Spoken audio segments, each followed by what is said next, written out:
pitam se ponekad, jel manje vredim ja? Kad nemam priču što menja svet, kad sam samo običan lik iz kraja.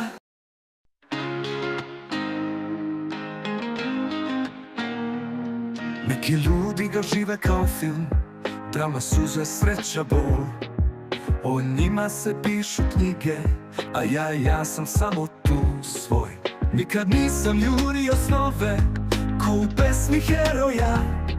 Moj svet je bio tih i miran, bez oluja, bez boja. I pitam se ponekad, jel manje vredim ja?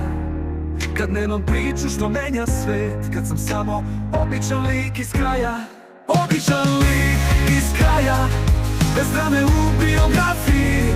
Običan lik iz kraja, moj život nije za film, ni za istoriju. Ali možda baš to je čar u toj jednostavnosti. Imam li ja neku malu tihu magiju? Nisam prošao pakao ni raj, niti hodao po ivici sna. Nisam voleo nemoguće, nisam gubio do dna. Moj svet su sitne stvari, male pobede bez fanfara. Kafa s prijateljima i smeh što se ne snima za ekrane. I pitam se ponekad, jel manje vredim ja? Kad nemam priču što menja svet, kad sam samo običan lik iz kraja. Običan lik iz kraja, bez drame u biografiji. Običan lik iz kraja, moj život nije za film, ni za istoriju. Ali možda baš to je čar u toj jednostavnosti.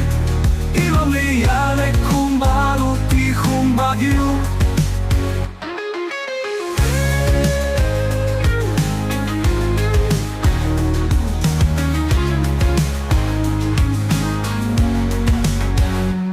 Možda su priče koje se ne pričaju, one koje dušu najbolje leče. Možda je život bez velikih reči, one što najduže i najlepše teče.